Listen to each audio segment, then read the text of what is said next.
El continente americano es generador de ciencia, tecnología, movimientos sociales y productor de insumos que se utilizan en el esquema productivo de todo el mundo.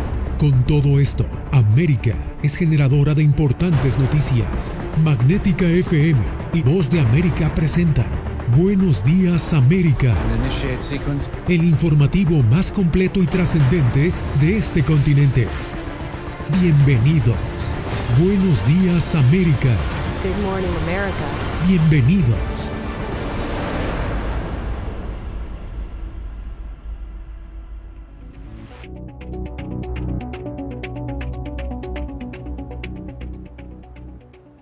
¿Qué tal? Bienvenidos al Mundo al Día. Soy Yasmín López. El mundo entero permanece en vilo tras el ataque de tropas rusas a la planta nuclear de Zaporizhia, al sur de Ucrania. Hasta el momento, Rusia ha lanzado alrededor de 500 misiles desde el inicio de la invasión de Ucrania. Así lo reporta el Departamento de Defensa de Estados Unidos. Entre tanto, los ataques de tropas rusas en varias ciudades de Ucrania se intensifican al cumplirse la 9ª jornada de invasión. La destrucción masiva ha provocado un flujo continuo de desplazados, principalmente en Polonia. En esta frontera justamente nos conectamos con Philip Crowder, periodista de la agencia de prensa asociada. Philip, cuéntanos cuál es el panorama en este momento. Pues los hemos visto hoy de nuevo, los miles y miles de refugiados que han cruzado la frontera desde Ucrania en la ciudad de Medica, que no queda muy lejos de aquí. Y ahora mismo son cientos de personas que están esperando para subirse a los autobuses que los van a traer luego aquí a la ciudad de Przemyśl, a unos 15 kilómetros de ahí, y desde aquí con un poco de suerte van a poder reunirse con familiares o amigos. Los esfuerzos de ayuda humanitaria están funcionando bien aquí en el lado polaco. En el lado ucraniano la cosa está un poco más caótica. Por ejemplo, un estudiante nigeriano me acaba de decir hace unas horas ahí en la frontera que tuvo que caminar 3 horas para llegar a ese cruce fronterizo. Justamente sobre la crisis humanitaria te quería hablar, Philip. ¿Cómo se proyecta en los próximos días? ¿Qué dicen las autoridades? Pues esta crisis humanitaria va a ser peor en los próximos días y muy probablemente también en las próximas semanas. Según la Agencia de Refugiados de la ONU, han sido 1,2 millones de refugiados que han salido, que han huido de Ucrania a los países vecinos como Hungría, Eslovaquia, Moldavia y principalmente Polonia. Ayer jueves fueron 165.000 personas que salieron de Ucrania, un poco menos que el día anterior y un número también más bajo que los 200.000 que huyeron de Ucrania el martes. Aquí en la estación de trenes que ven detrás mío, en la ciudad de Przemyśl, cerca de la frontera, hoy mismo han llegado otra vez cientos de refugiados de la capital Kiev, pero también de otras ciudades como Lviv en el oeste de Ucrania y también desde Odessa en el sur del país. Pues muchas gracias, Philip. Era Philip Crowder quien nos reporta desde Polonia. Bien, el Consejo de Seguridad de la ONU nuevamente se reunió de emergencia, esta vez tras el ataque contra la planta nuclear más grande en Europa. Celia Mendoza está en Naciones Unidas. Celia, ¿cuál es el peligro que representa este bombardeo a esta planta nuclear?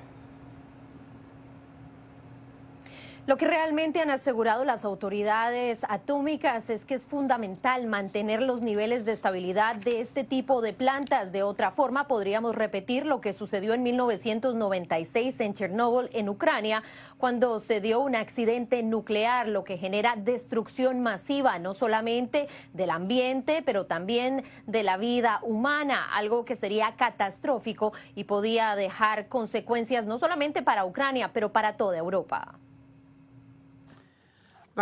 Por la gracia de Dios, el mundo evitó por poco una catástrofe nuclear anoche. Todos esperamos para exhalar mientras observábamos cómo se desarrollaba la horrible situación en tiempo real. En medio de condenas y advertencias de la catástrofe que significaría un incidente nuclear en Ucrania, se reunió de emergencia el Consejo de Seguridad de la ONU luego de que varios proyectiles impactaran la planta nuclear de Zaporizhia, la más grande de Europa. Un proyectil impactó en el edificio y se produjo un incendio que después de un tiempo fue sofocado por la Brigada contra Incendios. Lo confirmamos a través de nuestros contactos por el regulador, pero también directamente en la planta. Pudimos confirmar que ningún sistema de seguridad cerca de los reactores había sido alcanzado por este proyectil. Así explicó la situación el director de la Agencia Internacional de Energía Atómica a los países miembros del Consejo de Seguridad, a quienes les preocupa el posible impacto en la creciente crisis humanitaria. Si a poco más de una semana del inicio del conflicto hay ya 1.2 millones de refugiados, las consecuencias humanitarias adicionales de un accidente radiológico que libere material radioactivo serían tan graves que resulte imperativo tomar todas las medidas preventivas que estén a nuestro alcance para evitar. Sin embargo, Rusia confirmó tener el control de la planta y dijo que todo era una mentira. La reunión de hoy es otro intento de las autoridades de Kiev de crear histeria artificial sobre lo que está sucediendo en Ucrania y sus patrocinadores occidentales están asistiéndolos. Deje de difundir mentiras. Usted sabe muy bien lo que está pasando allá. Mientras tanto, en Ginebra, durante el Consejo de Derechos Humanos, se aprobó una resolución para empezar y trabajar con una comisión independiente de investigación que viajará al terreno y tratará de determinar exactamente qué está sucediendo después de la agresión de Rusia a Ucrania.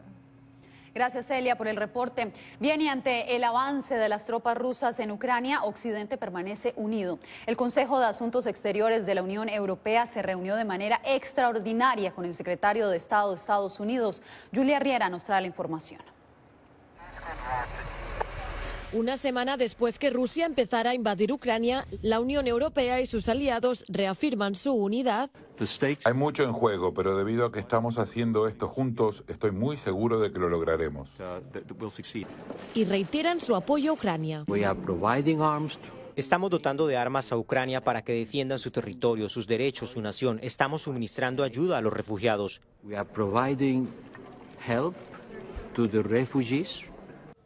En una reunión extraordinaria dirigida por el alto representante del bloque europeo, Josep Borrell, y en la que también ha participado de manera virtual el canciller ucraniano, líderes mundiales han analizado los últimos acontecimientos ocurridos en Ucrania y han exigido al presidente ruso Vladimir Putin que cese la ofensiva militar. Vamos a llamarle de la manera que debería ser llamado. Es la guerra de Putin y solo Putin puede acabarla. Tras el encuentro, Borrell también destacó que el bloque y sus aliados procuran evitar que los oligarcas rusos escapen de sanciones impuestas recientemente y acelerar la transición de la energía verde para reducir la dependencia energética de Rusia. Por otro lado, la OTAN también hoy se comprometió a seguir apoyando a Ucrania, pero rechazó aplicar una zona de exclusión aérea en el país eslavo, una de las peticiones del presidente ucraniano y que, según el secretario general de la Alianza, podría derivar en una escalada del conflicto. Julia Riera, Voz de América, Barcelona, España. Mientras organismos internacionales se movilizan por el deterioro de la situación de seguridad en Ucrania tras el ataque a la planta nuclear más grande de Europa, Rusia asegura estar actuando de manera defensiva. Laura Sepúlveda nos informa. Un alto riesgo destaca el presidente ucraniano respecto a la afectación a la planta nuclear más grande de Europa, tragedia que fue mitigada en las últimas horas tras el ataque ruso durante la mañana de este viernes. Solo podría ser tan peligroso como 6 Chernobyl. Los tanques rusos sabían lo que estaban bombardeando apuntando directamente a la estación. Esto es un error a un nivel sin precedentes. Situación de alta peligrosidad fue confirmada por la Agencia de Energía Atómica de la ONU, la cual reportó que no se ha registrado cambio frente a los niveles de radiación y además emitió una alerta. El OIEA pone su centro de incidentes y emergencias en modo de respuesta total, las 24 horas del día, los 7 días de la semana, debido a una situación grave en la planta de energía nuclear de Zaporizhia, en Ucrania. Mientras tanto, Rusia asegura estar actuando como respuesta a lo que califica como provocación por parte de Ucrania y hace un llamado de colaboración a sus vecinos. No tenemos malas intenciones con nuestros vecinos. También les aconsejaría que no exacerben la situación, que no impongan impongan restricciones. Cumplimos con nuestras obligaciones y las seguiremos cumpliendo. No vemos ninguna necesidad de empeorar nuestras relaciones. Todas nuestras acciones son siempre en respuesta a los actos hostiles hacia la Federación Rusa. Mientras tanto, residentes de los alrededores de Kiev buscan escapar de los enfrentamientos. Consejeros de la presidencia del país advierten que la ciudad portuaria de Mariupol se encuentra parcialmente rodeada y tropas ucranianas batallan para evitar su toma. Laura Sepúlveda, Voz de América. En entrevista exclusiva con La Voz de América, el primer ministro de Noruega no descartó que Vladimir Putin y su ejército sean procesados por crímenes de guerra. El mandatario de Noruega, uno de los pocos países de la OTAN que comparte frontera con Rusia, le dijo a Carolina Valladares que temen por lo que puede venir. Ayer fuimos testigos de un ataque a una instalación nuclear. ¿Cree que esos son crímenes de guerra? Es una violación muy grave del derecho internacional. Esta es una guerra de ataque que cruza las fronteras de otro país. Ya sabes, según el derecho internacional, tienes que distinguir entre objetivos civiles y militares. Y lo que vemos ahora, en términos de bombardeos, es el uso de municiones en racimo que está matando arbitrariamente. Eso es, en gran medida, una violación del derecho internacional. Por lo tanto, no excluiré que ese puede ser el resultado. Otra razón para que esto se detenga. Me pregunto, han pasado 8 años desde Crimea. ¿Qué ha hecho la comunidad internacional para involucrar a Vladimir Putin? ¿Pudo hacerse algo más en lugar de esperar y ver lo que está pasando ahora mismo? Ha habido procesos de negociación, el acuerdo de Minsk y todos los escenarios europeos. De nuevo, todas las oportunidades para asumir este asunto han estado a la disposición, pero Rusia no ha elegido seguir ese camino. Entonces, ahora tenemos que mirar hacia adelante y esperar que habrá un final para esta terrible invasión militar y que podamos tratar estos asuntos con los recursos políticos para que la población pueda seguir adelante con sus vidas. Realmente temo por la situación que vemos ahora mismo. ¿Cuál es la solución de Noruega o qué ofrece Noruega en materia de inmigración y asilo o estatus de refugiado para esas personas que están huyendo del país? Mi mensaje desde Noruega es que haremos nuestra parte. Creo que debemos cooperar en Europa y asegurarnos de que las personas que ahora huyen de Ucrania tengan un lugar seguro al que ir. Y junto con nuestros vecinos y socios, Noruega asumirá su parte.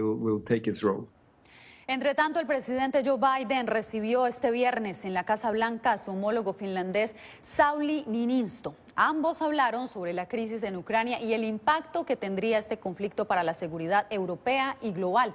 Jorge Agobián está con nosotros en vivo con todos los detalles. Te escuchamos, Jorge.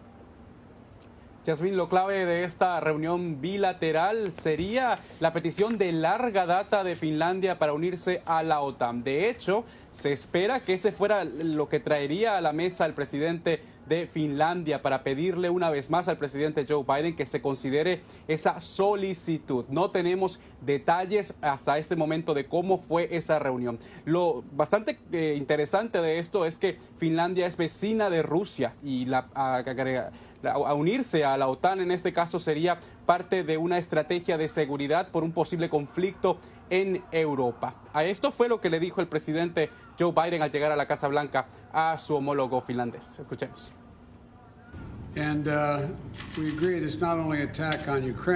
Estamos de acuerdo en que no es solo un ataque a Ucrania, es un ataque a la seguridad de Europa y la estabilidad de la paz mundial. Y Finlandia es un socio importante para Estados Unidos, un fuerte socio de defensa, socio de la OTAN, especialmente en el fortalecimiento de la seguridad en las áreas del Mar Báltico. Estamos comprometidos a ayudar a Ucrania a defenderse y apoyar las necesidades humanitarias del pueblo ucraniano. Por otro lado, ante los ataques de Rusia a plantas nucleares en Ucrania, pues la pregunta es si Estados Unidos consideraría eso como crímenes de guerra. La portavoz de la Casa Blanca aseguró durante esta jornada que esa es una determinación que continúa en curso en la Casa Blanca. Es un proceso en curso. No hemos establecido conclusiones. Es una revisión legal en un proceso que pasa por la administración. Lo que diré es que los ataques intencionales contra civiles o bienes civiles se considerarían crímenes de guerra, incluso mientras lo continuamos evaluando. Y en el frente humanitario, Estados Unidos ofreció estado de protección temporal a los ucranianos que están en territorio estadounidense y que estuvieron aquí hasta el 1 de marzo de este año. Lo hizo Estados Unidos de manera récord si se consideran otros casos de TPS que ha ofrecido Estados Unidos en los últimos años y meses. Se estima que son 75,000 los ucranianos que se podrían beneficiar de esta medida humanitaria. Yasmín. Y los que podrían estar en camino a Estados Unidos. Muchas gracias, Jorge. Y usted quédese porque al volver, ecuatorianos que lograron salir de Ucrania se reencuentran con sus seres queridos en el aeropuerto de Quito.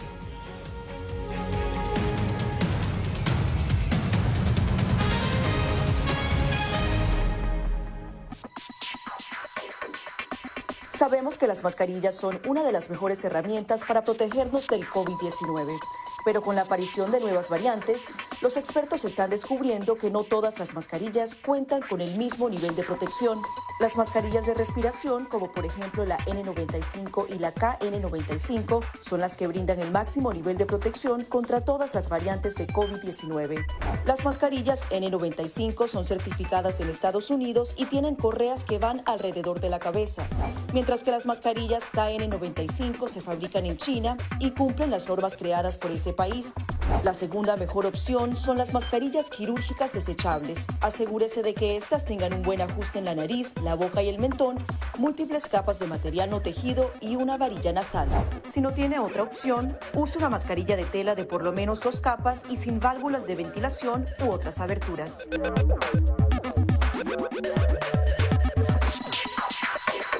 Antes de tocar la mascarilla, límpiese las manos con un desinfectante a base de alcohol o con agua y jabón y compruebe que la mascarilla no tenga roturas o agujeros. Para una mascarilla de tela, ajústela de manera que cubra la boca, nariz y barbilla sin dejar huecos a los lados y coloque las tiras por detrás de su cabeza o de sus orejas. Para una mascarilla médica, verifique qué lado de la mascarilla corresponde a la parte superior. Este suele ser el lado que tiene la tira de metal. Determine cuál es la parte interior, normalmente la parte blanca. Ajústese la mascarilla en la cara de modo que cubra la nariz, boca y barbilla, asegurándose una vez más de que no haya huecos entre su cara y la mascarilla. Coloque las tiras por detrás de su cabeza u orejas y ajuste la tira de metal para que se amolde a la forma de la nariz. Finalmente, antes de quitarse la mascarilla, lávese las manos con un desinfectante a base de alcohol o con agua y jabón.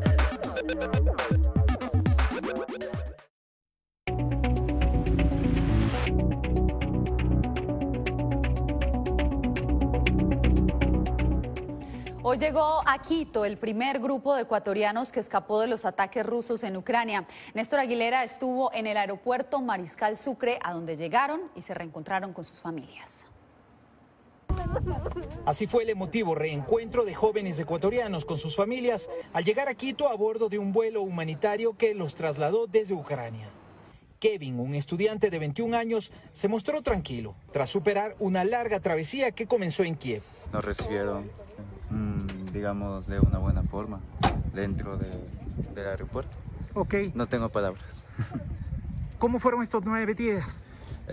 No me gustaría hablar de eso en estos momentos. Los jóvenes narraron los difíciles momentos que vivieron desde que empezaron los ataques ordenados por el presidente de Rusia. Estuvimos en la zona más que todo de peligro. En este caso, pues, estuvimos escuchando bombardeos toda la noche a partir del miércoles. Nunca se imagina pasar una experiencia así, ¿no?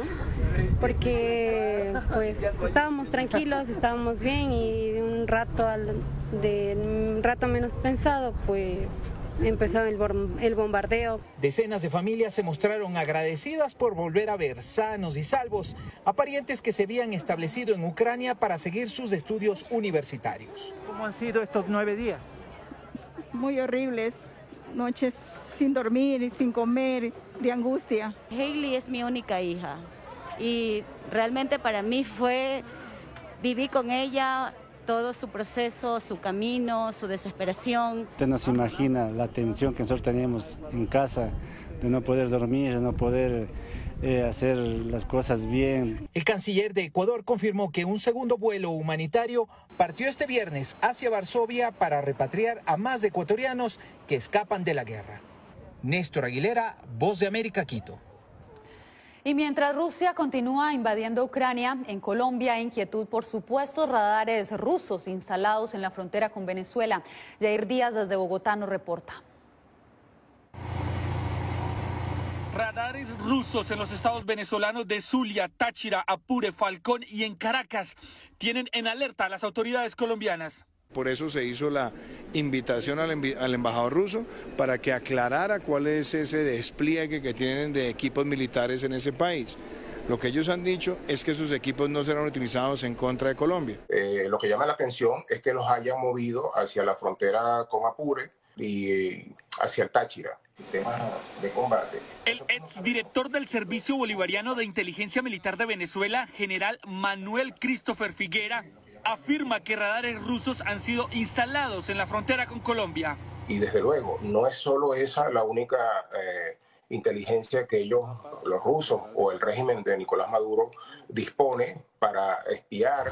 Andrés Macías, investigador en seguridad internacional, le relató a La Voz de América que estos radares representan un reto adicional para la inteligencia colombiana en materia de la protección de su soberanía.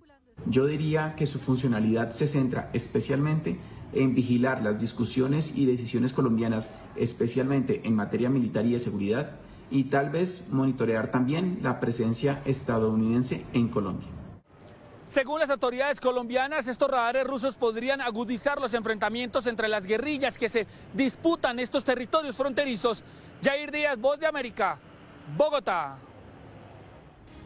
Al regresar, el drama que viven familias latinas por una orden de desalojo de un edificio de apartamentos en Miami.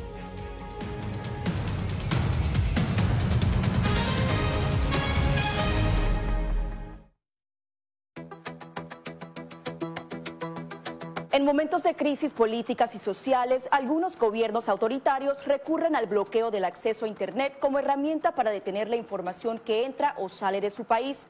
No obstante, existen algunas alternativas que te ayudarán a continuar conectado a la red a pesar de la censura oficial. Una de las más efectivas es el VPN o red virtual privada por sus siglas en inglés.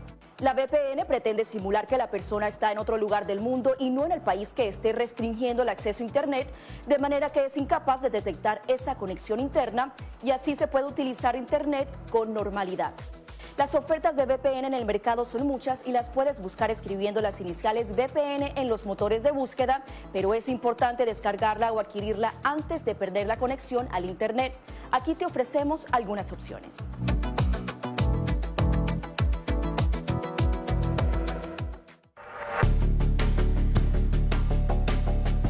Durante el brote del COVID-19, los estafadores pueden tratar de aprovecharse de personas vulnerables a través de diversos métodos que van cambiando con frecuencia. Es posible que lo contacten por teléfono, correo electrónico, mensajes de texto, correo postal o redes sociales.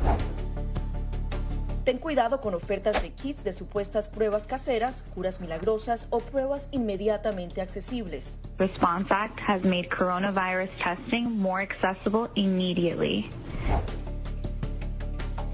Tras un desastre, organizaciones caritativas falsas aparecen afirmando que tienen vínculos con otras reales. Siempre verifica que la organización sea legítima.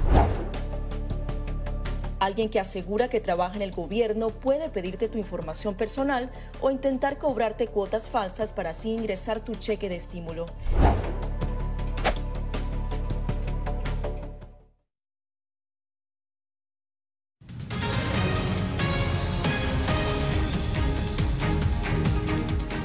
Actualizamos la información en El Mundo al Día. En Miami, familias latinas deben desalojar sus viviendas porque el edificio donde reside presenta fallas estructurales. Anthony Belchi nos cuenta que ellos tienen 48 horas para abandonar sus viviendas y que los elevados precios de alquileres en Miami les complica la búsqueda de casa nueva.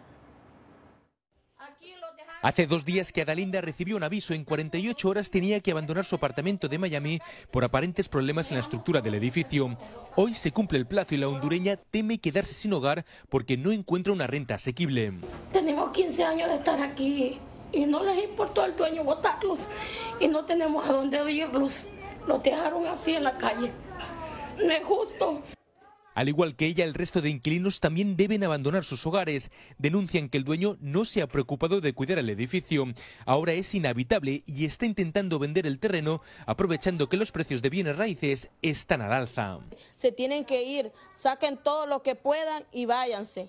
Y sin nada, imagínate, y nosotros con los niños, ¿a dónde vamos a agarrar? Miami ya es la ciudad más cara para rentar de todo Estados Unidos, por delante de Nueva York o San Francisco. Según Samper, la inmobiliaria con más propiedades en alquiler. En un año, el precio por un apartamento de un cuarto ha incrementado casi un 40% de media. Nosotros estamos buscando apartamentos y para entrar a un apartamento son 5, 6, 7 mil pesos. Y necesitas crédito, necesitas prueba de todo. Piden mucho. Se toma tiempo en un proceso también. Los hispanos que suelen trabajar en economías informales son los más afectados. Con sueldos más bajos e inestables, vivir en las grandes ciudades cada vez es más difícil.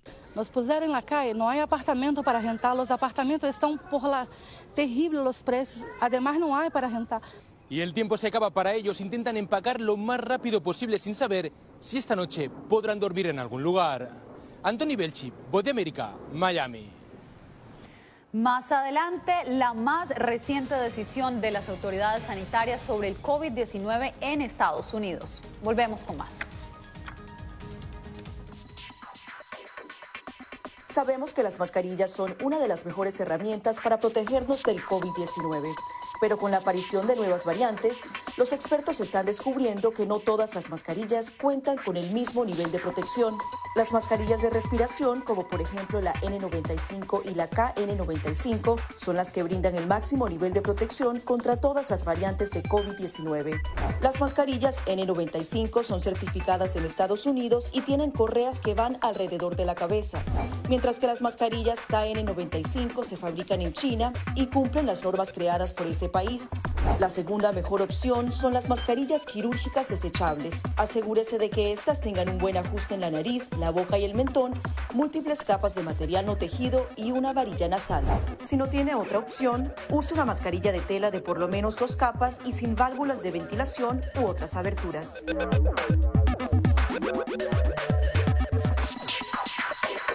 Antes de tocar la mascarilla, límpiese las manos con un desinfectante a base de alcohol o con agua y jabón y compruebe que la mascarilla no tenga roturas o agujeros. Para una mascarilla de tela, ajústela de manera que cubra la boca, nariz y barbilla sin dejar huecos a los lados y coloque las tiras por detrás de su cabeza o de sus orejas. Para una mascarilla médica, verifique qué lado de la mascarilla corresponde a la parte superior. Este suele ser el lado que tiene la tira de metal. Determine cuál es la parte interior, normalmente la parte blanca. Ajústese la mascarilla en la cara de modo que cubra la nariz, boca y barbilla, asegurándose una vez más de que no haya huecos entre su cara y la mascarilla. Coloque las tiras por detrás de su cabeza u orejas y ajuste la tira de metal para que se amolde a la forma de la nariz. Finalmente, antes de quitarse la mascarilla, lávese las manos con un desinfectante a base de alcohol o con agua y jabón. Más de 90% de la población en Estados Unidos ya tiene luz verde para dejar de usar mascarilla.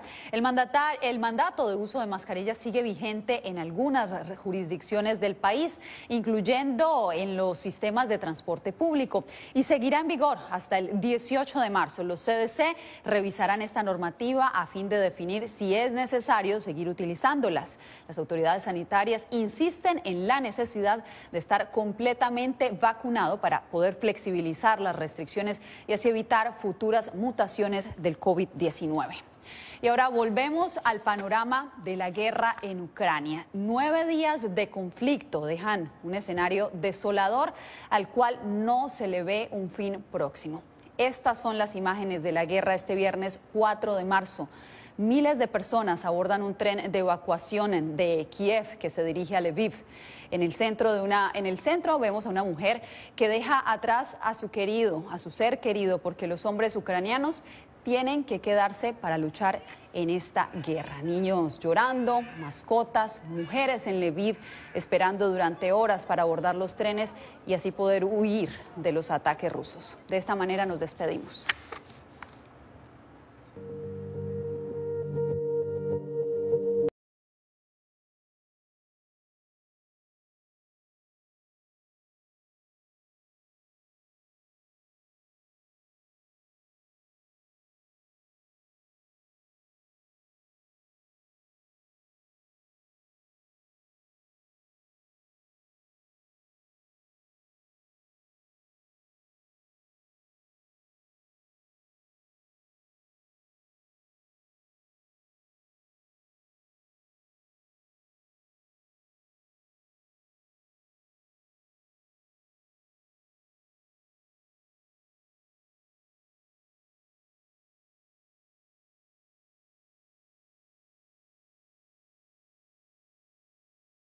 Gracias por tu atención.